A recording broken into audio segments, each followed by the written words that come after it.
In 1996, a man named Kenneth living in northern Orange County, California, had stepped out late one night for dinner. His wife was away visiting relatives, so he decided to grab a bite to eat on his own.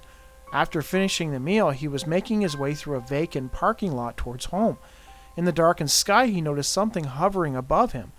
It was square-shaped and lighted. It hovered briefly, but eventually began moving closer to him. It did not make a sound. As it got nearer, he could make out a pulsating white light on the bottom of the object. After a few seconds, the object simply vanished. I was stunned and stood there for a few minutes wondering if the object would return. Kenneth brushed it off and continued walking through the lot, coming to the entrance on the backside that led into an alleyway. As he walked through the well-illuminated alley, he noticed ahead of him a strange creature looking through a row of hedges. Frightened, Kenneth crouched down behind a car out of the alleyway, hoping the entity would not see him. He examined it, shocked at what he was seeing. I realize that the description will seem ridiculous, but this is what I witnessed. The creature was about 4 to 5 foot tall and a bit frail looking. He wore a one-piece light blue bodysuit that had an iridescent look to it. It wore high black boots that seemed to glow from the bottom. The face had a well-pronounced chin, tiny round eyes, holes where the ears should have been, and a large bald head. Kenneth noted that the creature appeared to have some difficulty walking. He watched as it looked around the hedges and in a garbage can. It eventually stepped behind a garage, and that was when Kenneth lost sight of it. A few seconds later, he heard strange popping sounds. He waited for a few minutes to see if it would come back. It did not. Curious, Kenneth rose and walked towards the garage. This is when Kenneth would come face to face with high strangeness. As I neared, a tall, hairy, ape-like creature emerged from behind the garage into the alley while looking directly at me.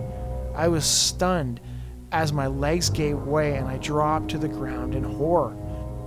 It had no clothing, with large, long, hairy arms and red, glowing eyes. In a weird way, this thing didn't look solid, almost like a ghost or hologram. It made a few grunting sounds, turned around, and started to run down the alley towards the woods at the dead end. When he arrived home, Kenneth realized that his walk and encounter on the way lasted over 2 hours, though the distance from the restaurant to his house was only a few blocks. Kenneth returned to the area numerous times looking for any evidence of the encounter, but he found nothing. He only told a few people, including a pastor and a friend at the church, neither of whom believed him. He wrote a letter about the event, the one in which Lon Strickler obtained from his son, but never to date officially reported that we know of. May 30th, 1977, 7 a.m. A young boy standing at the end of his driveway in New Philadelphia, Ohio, waiting for the school bus to arrive, observed a silvery, metallic, pill-shaped object in the sky to the east. He noted that it had something like a heat-haze shimmer around it. It was traveling very slowly, almost hovering in a southwesterly direction. I could clearly see the object, which the upper and lower dome surfaces were silvery gray metallic, with the center diameter composed of flat, glossy, black panels, windows. There was a suggestion of a clear dome on the top and or bottom, though my angle nor the lighting was good enough to be certain. It had no navigation lights that I could see or would expect on an aircraft or helicopter. I knew that the object was not a normal aircraft, as it had no wings or tail and was moving way too slowly, and it was not a helicopter, as it had no rotors and did not make any noise at all. His sighting lasted for 3 to 5 minutes as the object disappeared behind the tree line of a hill and was gone. It did not reemerge from the tree line on the other side where I expected to see it, and either landed, stopped, hovered, changed course to the south, or something while I was at a site behind the tree's hill. The man claims that he wanted to go up to the hill to check it out, but remained there to catch the bus. He did not mention the sighting to anyone at his school or his parents, However, he would talk about what he encountered some 12 hours later.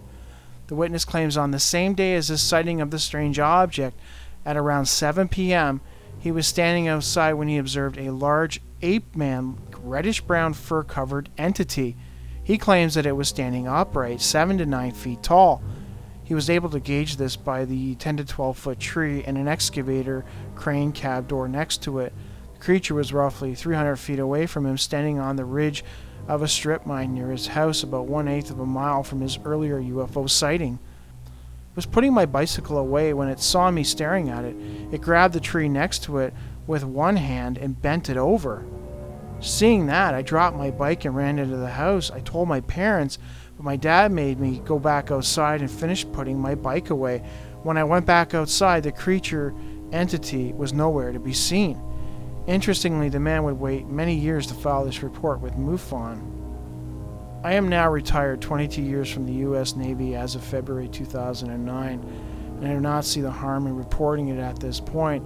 I am oddly still drawn to that area after 38 years. So he claims that he checked the satellite map of the area where this UFO he thinks may have landed. And he said that there was a 100-foot to 200-foot diameter depression in the ground in the field behind the tree, right where he saw the object maybe land. And he says it's there. I don't know. Was the a Bigfoot connected to the UFO that he thinks landed? I don't know. It seems strange that he would have a UFO sighting the same day that he had a Bigfoot sighting. But it sounds, is it a coincidence, or did they have something, did they have something to do with each other? I don't know. The last story about the guy that encountered the UFO, followed by an alien encounter, followed by a Bigfoot encounter, leads me to wonder if there is a connection between UFOs and Bigfoot.